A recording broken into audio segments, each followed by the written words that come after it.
All right, so with another update, we've got ourselves another full guide. Of course, today we are going to be going over part 2 of the Merlin quest. So as always, we're not going to waste any more time. We're going to get right into this, starting off with making our way over to Sunstone, specifically to Merlin's hut. As soon as you arrive here, you are obviously going to find Merlin, as well as his, I guess, attempt at making a better looking hut. As soon as you arrive and talk to him, assuming you have not finished every single one of the shards, you will see the option that says, I need a rift. At this point, he will go ahead and spawn a rift in for you, depending on, whatever color it is that you need, which then, of course, you can come in here and get that done. Now, this is extremely important. You do need to make sure that you've gone ahead and traded in all 4 of the shards in order for you to move on to the part 2 content. So make sure that you've gotten the nebulous, roots, tide, as well as embers shards all traded in. So that way your option inside of his actual dialogue here changes to I need to enter the chasm. At this point, you just go ahead and click on that option. He's going to go ahead and give you a buff that you basically require called Merlin's Veil. This is going to last a total of 5 minutes. You can then go ahead and make your way sort of towards the entrance of Sunstone. It's basically like right here. You can't actually miss it because it does have this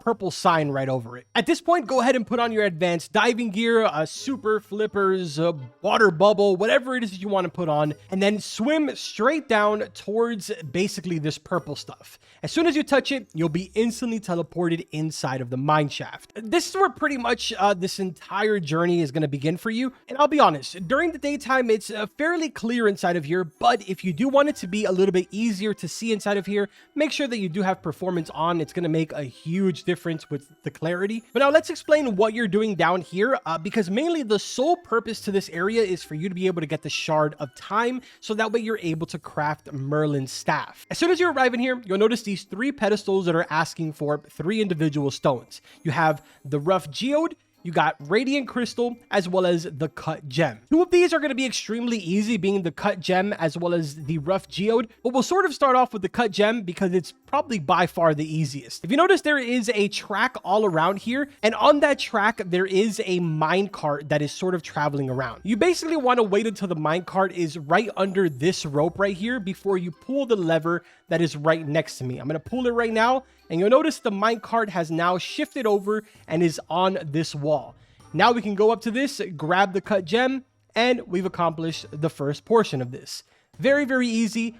Probably the easiest one out of every single one of these. The second easiest one is going to be the rough geode. And the reason for this is because all you really need for this is a spear. Doesn't matter which spear, any of them will do. Now, I do want to jump in here and say that for a lot of you in my live stream, you were asking me over and over again where to get a spear. As you can see right now, we are in the Lost Jungle. You literally can't miss it. It's right behind Sunstone. We've made it over here to basically the main town area here. And you'll notice that there's a thing that says spear crafting. If we walk inside of there, on the floor to the left-hand side, you'll find a flimsy spear for 150 cash. Or you can even go with something a little bit better, like the steady spear for 15,000. I don't really think it matters in this situation, though. In my case, I'm going to grab the steady spear, and now we can go ahead and head back to Sunstone, grab ourselves the buff again, and make our way inside of the mineshaft. So once you've gone ahead and destroyed a bunch of these, eventually you will come across this right here, which is the rough geode. Now you've completed 2 out of these, leaving you with the final one being the radiant crystal, which unfortunately does need to be caught inside of here. I'll be honest, I used Nate's blade for this and I had an Aurora active. It was pretty quick to get. Obviously, it's going to be a little bit different for everyone else, but yeah, it shouldn't really be that hard to get. Finally, once you've gone ahead and gathered all 3 of these, head back over here, place them individually into every single one of the spots that they need to go to. You're going to get a nice little animation that shoots into this rock over here. It's going to crack all the way down, and then boom, it opens up, and you've now got yourself the shard of time. At this point, you can go ahead and complete the bestiary for the mineshaft if you would like to, or you can just go ahead and take the rope straight to the top. With that being said, now we're going to travel back over to Merlin because I'm sure that you're trying to get your hands on Merlin's staff. So let's go ahead and open up his shop. And inside of here, you're going to see a bunch of new things. Merlin has always sold temporary luck boost, but now he actually sells a lure speed boost as well as an XP boost. And additionally, he also sells the Mystic Mirror, Twisted Relic, as well as Merlin's staff, which is what we're going to focus on right now. There's 2 other things that you are required, and that is an anomalous log as well as a iron chunk. the iron chunk can be obtained from inside of the mineshaft at the same exact place where you got the radiant crystal. So it's a very high probability that you already have the iron chunk in your inventory, assuming you haven't, gone and sold everything. As for the anomalous log, this one is going to actually be very, very easy. My recommendation to you, and exactly what I did, was put anomalous on the training rod and make your way over to Roslet Bay. Fish inside of there for just a little bit and you're pretty much good to go. It's super fast. It literally took me during the live stream maybe like 10 or 15 minutes tops. Once you have all three of those items, you can come back to Merlin, go ahead and open up the shop again, and then click on Merlin's staff. He's going to go ahead and ask you for it. Keep in mind, this is also going to cost you 1 mil, but realistically, a lot of you can more than likely afford this, if not every single one of you. So go ahead and craft it, and there you go. You've now got yourself Merlin's staff. This rod actually has fairly decent stats, and the passive is actually kind of interesting. And as you can see right here, 80% lure speed, 102.54% luck, 0.1 control, 50 resilience with an infinite max kg. Additionally, when you completed every single one of those 4 shards at the beginning for part 1 of Merlin's quest, you also did receive the gilded staff skin.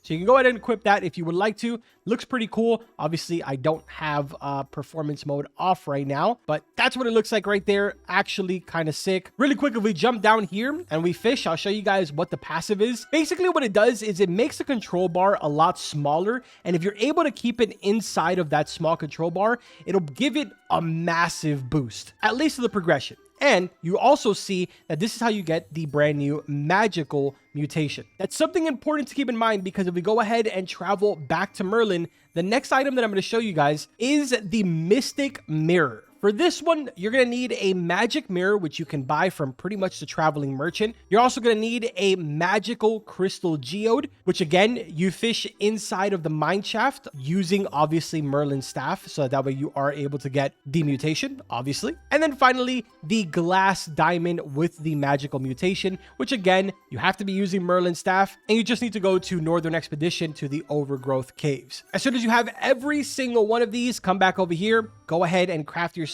your Mystic Mirror. And the way this works is kind of interesting. So basically, when you take your mirror out, you go ahead and hold down your click button, and it'll go ahead and place a mark on the floor. If we then put the mirror away and we walk away anywhere, it doesn't really matter in the entire map. We can go do an enchant if we wanted to. Or for example, we can go inside of the mineshaft, and then I just pull out my Mystic Mirror again. It'll instantly teleport me back to that save spot. To get rid of the mark, we just hold down click again and then release, and it'll delete that mark. So you can then go travel somewhere else, hold down click again, and there you go. It dropped another mark. If you don't want to put your mirror away, you just have to click one time and it'll teleport you back over and over again. So it's an interesting new little concept where you're able to hold down to delete something. Sort of a useful little thing. I mean, I don't know. I personally think so. Now, finally, for the last thing that we have here, it is the Twisted Relic. This is going to cost you 500,000, and it basically introduced a mechanic that was previously in the game when it first released, but it was then removed and we never heard of it again. So unless you were playing like that first 2-3 weeks of the game releasing, then you probably have no idea about this. But now, with using this enchant relic, curses have returned to the game, which are basically negative things that can happen to your rod. For example, I'm going to do it to my Merlin staff here. I'm going to click on enchant rod, and we ended up getting putrid, which decreases our luck by 10%. Not a good one. There's also another one called weak that reduces your strength. There's one that's really good for Onirifalx, which is called rage. So they sort of have like their benefits, but also their downfalls, if that makes sense. Shout out to the Fishipedia over here, because they already sort of have a couple of them. I don't know if this is every single one, because they are still sort of working on this tab. But if you notice, rage, it does an unknown amount percentage chance per fish movement to stab for, unknown amount progression. Again, it's still a work in progress, but at the trade-off of negative 50% luck and negative 20% resilience. You have greed, which is a plus 50% fish size at the cost of a negative 30% lure speed and a negative 5% progression speed. Then you have fractured, which is a plus 50% progression speed at a trade-off of a negative 0.1 control. Pharaoh's Curse, 25% chance for Sandy, which is a huge throwback. Then of course you have putrid, negative 10%, weak, negative 10% resilience, and wobbly, which is a 0.05 control, negative. So there you go. That's pretty much everything. The only other thing that was introduced to this update is the totem carver over here. You can now officially use materials to make any type of totem that you kind of need, as far as like the ones that were really rare to get, like for example in the daily shop and stuff like that, Megalodon, Scylla, the rainbow one, you know, Kraken. All of these are now obtainable inside of here for crafting. But yeah, that pretty much does it for everything. If this video helped you out, make sure to drop a like, subscribe to the channel. Thank you guys for all the support, and of course for tuning into the live stream. It was a lot of fun. If you have any additional questions, make sure to let me know in the comment section. As soon as we get any new details on the alien quest, which should be hopefully soon, I will keep you guys updated. And from what I've heard, there is apparently other secrets that are in the game right now, even including Merlin. But that's for a later time. With that being said, I will see you in the next one. Take care.